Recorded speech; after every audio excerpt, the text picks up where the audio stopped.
Hey everybody, I wanted to talk to you about some tips and tricks for the name box in Excel. So what this is going to do, it's going to be able to help you name different cells or cell ranges, and it's also going to be able to help you find cells that you're looking for easier. So first of all, what do I say when I talk about the name box in Excel?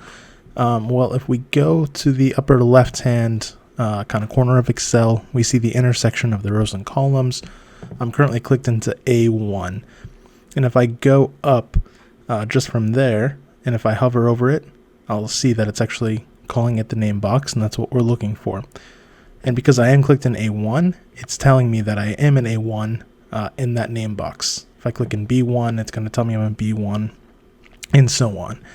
And in and of itself, that's not really that useful just to know where you're selected, but one of the shortcuts that we could use that for right off the bat would be to go to a completely different cell if we happen to know where we want to be in the workbook. Like, let's say that you happen to know that there's an interesting cell in a 1500. In this case, there isn't, but if there was, we'd be able to quickly navigate to that spot. So again, let's just say, I'll kind of show you what that looks like if we were going to say that we had an interest rates in A1500. I'm going to put that there. If I bring this all the way back up to the top, if I type in A1500, brings me right back down to the interest rate. Now, you might say, hey, I'm not going to remember where all of these key things are throughout my Excel workbook, and that's completely fair. And to help you with that, you're actually in that name box able to assign a name to either a cell or, again, a range or group of cells. So let's kind of continue with this interest rate example.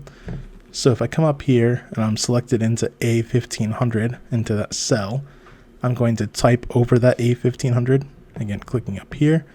I'm going to type in interest, and you can't use a space, so you've either got to have it just be continuous, or you could use an underscore. So I'm going to do interest underscore rates, hit enter. And then if you were to go to the top, you can just type in interest underscore rate, and it will bring you right back to that spot. Now, if you're curious what cells or ranges you have named, you can also just click the little drop down on the name box, and that's going to show you everything that's available. So I have in here, there's something called interest rate, and then I have another one, rate update, that I was playing around with earlier. So if we're going to click on rate update, we can see that I, assigned that to I519. That's where that one lives. We can also edit or modify these things within kind of the formulas ribbon up top. So I'm currently on the home section of the ribbon. If I jump over to the formulas section, I'm going to see that there's something called a name manager. So if I click onto that, it's going to show me all of the named cells or named ranges that I have. And again, the interest rate and the rate update that we saw in the name box are being shown here. So you could decide that you just don't want, to use the rate update anymore. So you could go ahead and delete it. It's going to ask you if you're sure. Go ahead and say you are. Or you could decide that you want to actually change where that cell is being pointed at. Maybe it's no longer going to be in cell 1500, maybe it's going to be in cell 15 now, or you just typed a couple zeros on accident. You can modify that there.